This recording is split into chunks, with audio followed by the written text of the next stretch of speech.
യോഗദീപ്തി.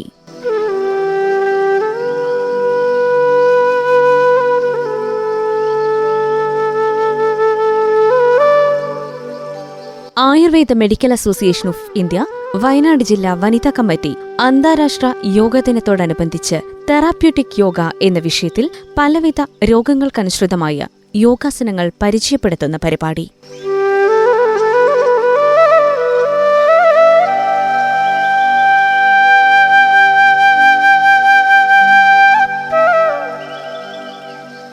യോഗദീപ്തി.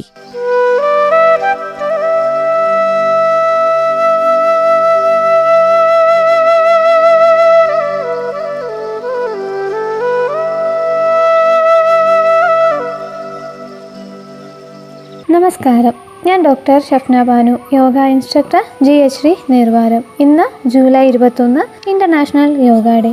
എന്താണ് യോഗ? യോഗഃ ചിത്തവൃത്തി നിരോധഃ. അതായത് യോഗ എന്ന് പറയുന്നത് മനസ്സിൻ്റെ ചഞ്ചലതയെ നിയന്ത്രിക്കുന്നവയാണ്. ആയിരക്കണക്കിന് വർഷങ്ങളായി നമ്മുടെ ഭാരതീയ സംസ്കാരത്തിൻ്റെ അഭിമാനം. ശരീരവും മനസ്സും ആത്മാവും തമ്മിലുള്ള സമന്വയത്തിന് വഴിയൊരുക്കുന്ന ആത്മീയ പരിശീലനമാണ് യോഗ. ഈ വർഷത്തെ ഇൻ്റർനാഷണൽ യോഗ ഡേയുടെ തീം എന്ന് പറയുന്നത് yoga for one earth one health. ഇത് നമ്മുടെ ആരോഗ്യത്തിനും മനസ്സിനും ശാന്തിക്കും മാത്രമല്ല, ഒരു ആരോഗ്യപരമായ സമൂഹം വളർത്താനും യോഗയ്ക്ക് സഹായിക്കുന്നുണ്ട്. യോഗ നമ്മെ ആത്മനിരീക്ഷണത്തിലേക്കും ആന്തരിക ശുദ്ധിയിലേക്കും നയിക്കുന്നുണ്ട്. നമ്മുടെ ദൈനംദിനം ലഭിക്കുന്ന ഉന്മാദം, സമ്മർദ്ദം, അസ്വസ്ഥത എന്നിവയെ നിയന്ത്രിക്കാൻ യോഗ മെച്ചപ്പെട്ടൊരു മാർഗമാണ്. തിരക്കേറിക്കൊണ്ടിരിക്കുന്ന പുത്തൻ തലമുറയ്ക്ക് മുന്നിൽ രോഗങ്ങൾ ഇങ്ങനെ അണിനിരന്ന് നിൽക്കുമ്പോൾ മനസ്സിന് സന്തോഷം നൽകാൻ, നല്ലൊരു ജീവിതശൈലി നൽകാനും യോഗയ്ക്കാവുന്നുണ്ട്. ദ റെസ്പെക്റ്റഡ് രവിശങ്കർ ഒരു പ്രധാനപ്പെട്ട വാക്കുകൾ പറയുന്നുണ്ട്. ഏതാ നോക്കാം. When the mind is at the peace, the body is healthy and the soul is happy, this is called the yoga.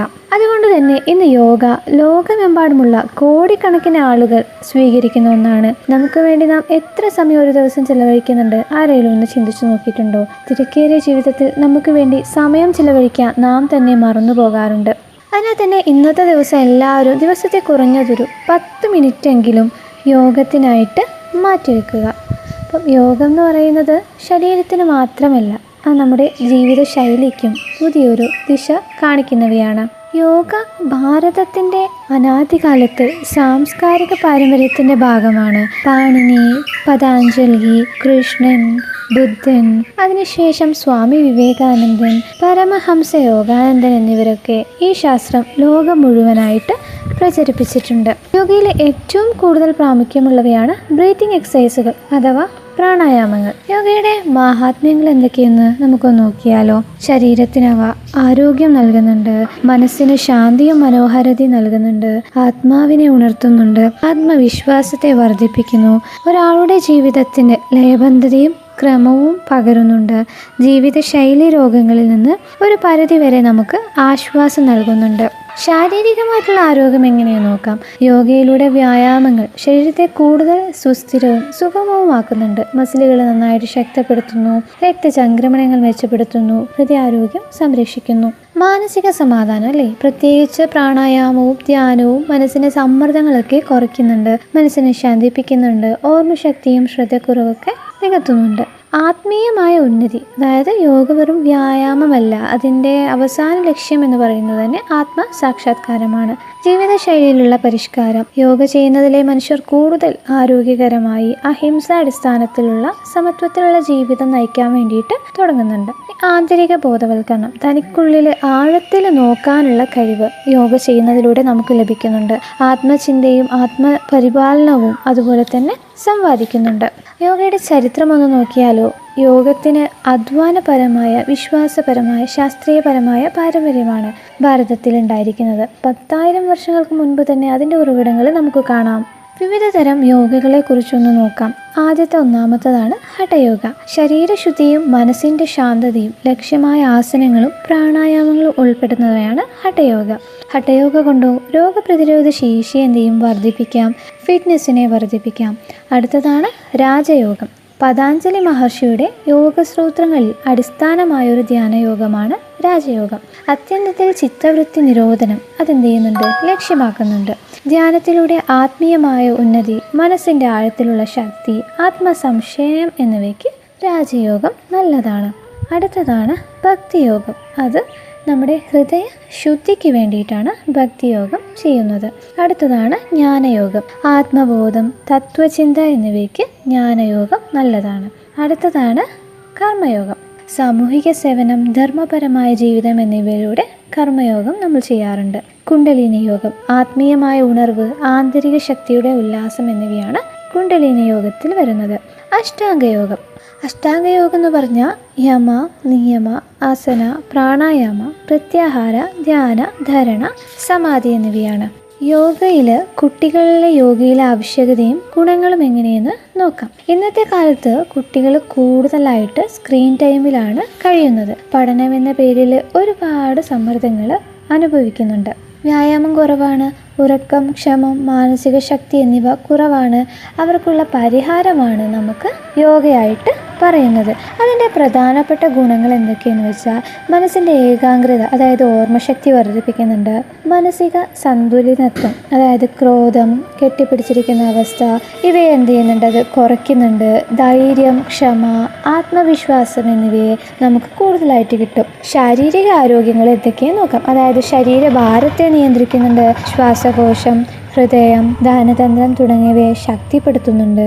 അന്തരംഗം അറിയാൻ പഠിക്കുന്നു. അതായത് നമ്മൾ സങ്കടങ്ങൾ, ആശങ്കകൾ, വേദനകളൊക്കെ അവർ പരസ്പരം യോഗ ചെയ്യുന്നതിലൂടെ തിരിച്ചറിയാനും അതിനൊരു ആശ്വാസം കാണാനും സാധിക്കുന്നുണ്ട്. അതുപോലെ തന്നെ അഞ്ചാമത്തതാണ് ശ്രദ്ധയും ശാന്തതയും പഠിപ്പിക്കുന്നു. അതായത് സ്കൂളിൽ അശാന്തതയൊക്കെ കുറയും. സഹപാഠികളുമായിട്ട് നല്ലൊരു ബന്ധം പുലർത്താൻ തുടങ്ങും.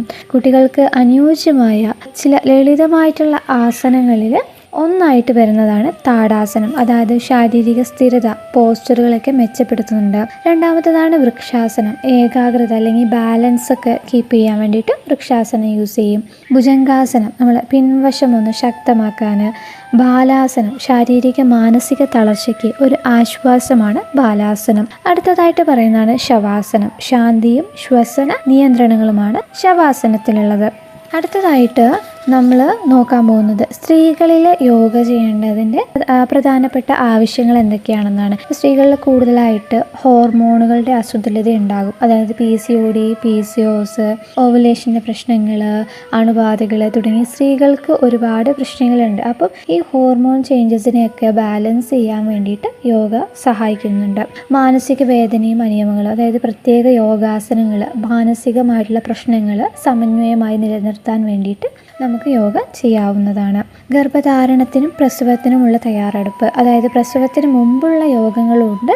ശരീരവും മനസ്സൊക്കെ നമുക്ക് നിയന്ത്രിക്കാൻ യോഗ നല്ലതാണ്. പ്രസവത്തിന് ശേഷവും യോഗ ശരീരത്തിൻ്റെ പഴയ അവസ്ഥയിലേക്കും പഴയ പുനരാഗമനത്തിനും എന്ത് ചെയ്യുന്നുണ്ട്, സഹായിക്കുന്നുണ്ട്. അടുത്തതായിട്ട് സ്ത്രീകളിൽ ഇപ്പം മാനസിക സമ്മർദ്ദം, ഗൃഹജീവിതം, തൊഴിൽ, മാതൃഭൂമി എന്നീ മേഖലകളിലുള്ള സമ്മർദ്ദം യോഗം വഴി നമുക്ക് എന്ത് ചെയ്യാം, ലഘൂകരിക്കാൻ പറ്റാവുന്നതാണ്. ഏറ്റവും കൂടുതലായിട്ട് യൂസ് ചെയ്യുന്നത് പ്രാണായാമങ്ങളാണ്. അടുത്ത സ്റ്റേജാണ് മെനോപോസ്. അപ്പോൾ ഹോട്ട് ഫ്ലഷ്, മാനസികമായിട്ടുള്ള അസ്വസ്ഥതകൾ, ഉറക്കമില്ലായ്മ, ആസിഡിറ്റി തുടങ്ങിയ പ്രശ്നങ്ങൾ യോഗം നല്ലൊരു ആശ്വാസകരമായിട്ടുള്ള ഒരു പരിഹാര മാർഗമാണ്. അടുത്തത് നമുക്കൊരു കുട്ടികളിലെ ഏറ്റവും കൂടുതലായിട്ട് യൂസ് ചെയ്യുന്ന ഒരു യോഗാസനമാണ് താടാസനം. താടാസനം സംസ്കൃതത്തിലുള്ള ഒരു വേർഡാണ് താട എന്ന് പറയുന്നത്. ഇംഗ്ലീഷിൽ നമ്മളതിന് മൗണ്ടെയിൻ പോസ് എന്ന് പറയുന്നു. താടാസനം അത് ചെയ്യുന്ന വിധം എങ്ങനെയെന്ന് നോക്കാം. എല്ലാവരും നേരെ നിൽക്കുക. 2 കൈകാലുകളും ചേർന്ന് നിലനിർത്തുക. കൈകൾ ശരീരത്തിന് ഒപ്പം വയ്ക്കുക. ശ്വാസമെടുത്തുകൊണ്ട് കൈകൾ തലയ്ക്കുമേൽ നീട്ടി ചേർക്കുക. വിരൽ തുമ്പുകൾ നീട്ടിപ്പിടിക്കുക. കഴുത്തൊക്കെ നേരെ ആയിരിക്കണം. കണ്ണ് മുന്നിലേക്കോ മുകളിലേക്കോ ആയിട്ട് നോക്കാം. ശരീരം അതിനുശേഷം നിവർന്നു നിൽക്കുക. ഈ നിലപാട് കുറച്ച് സെക്കൻഡുകൾ നമ്മൾ നിർത്തുക. ഏകദേശം ഒരു 10 മുതൽ 13 സെക്കൻഡ് വരെ നിലനിർത്തുക. ശ്വാസം വിട്ട് പതുക്കെ കൈകൾ താഴോട്ട് കൊണ്ടുവന്ന് പൂർവ്വസ്ഥിതിയിലാക്കുക. ഇതാണ് താടാസനം. താടാസനം ചെയ്യുന്നത് കൊണ്ട് എന്തൊക്കെ നേട്ടങ്ങൾ നമുക്കുണ്ടാകും? ശരീരത്തിന് ശരിയായ ഭംഗി നൽകുന്നുണ്ട്. തലച്ചോറിന് ഉത്തേജനം നൽകുന്നുണ്ട്. നിലനിൽപ്പ് മെച്ചപ്പെടുത്തുന്നുണ്ട്. മാനസിക ശാന്തിയും ഏകാഗ്രതയും വർദ്ധിപ്പിക്കുന്നുണ്ട്. വർദ്ധിച്ച ഉയരത്തിനും എന്ത് ചെയ്യുന്നുണ്ട്, ഇത് സഹായകമാകുന്നുണ്ട്. അപ്പം യോഗ ചെയ്യുന്നത് നമ്മുടെ ജീവിതത്തിനും അതുപോലെ തന്നെ മാനസിക ശുദ്ധിക്കും ഏറ്റവും നല്ല ഒരു വിലപ്പെട്ട ഒരു ഇതാണ്. ഇത് കേട്ടുകൊണ്ടിരിക്കുന്ന നിങ്ങൾ ഓരോരുത്തരും ഒരു ദിവസത്തിൽ ഒരു 10 മിനിറ്റെങ്കിലും യോഗയ്ക്ക് വേണ്ടി മാത്രം സമയം ചെലവഴിക്കേണ്ടതാണ്. ആയതുകൊണ്ട് ഈ യോഗാദിനത്തിൽ ഓരോരുത്തരും ഓരോ ചില നിമിഷങ്ങൾ കൊണ്ട് തുടക്കം കുറിക്കുക. ശ്വാസങ്ങൾ ശ്രദ്ധിക്കുക, മനസ്സ് കേൾക്കുക, ആകാംക്ഷ അറിയുക. എല്ലാവർക്കും യോഗാദിനാശംസകൾ.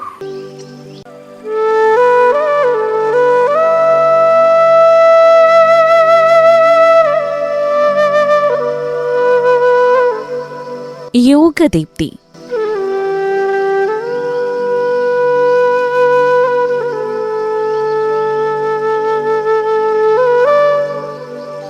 Ayurveda medical association of India Wayanad ജില്ലാ വനിതാ കമ്മിറ്റി അന്താരാഷ്ട്ര യോഗ ദിനത്തോടനുബന്ധിച്ച് തെറാപ്യൂട്ടിക് യോഗ എന്ന വിഷയത്തിൽ പലവിധ രോഗങ്ങൾക്കനുസൃതമായ യോഗാസനങ്ങൾ പരിചയപ്പെടുത്തുന്ന പരിപാടി.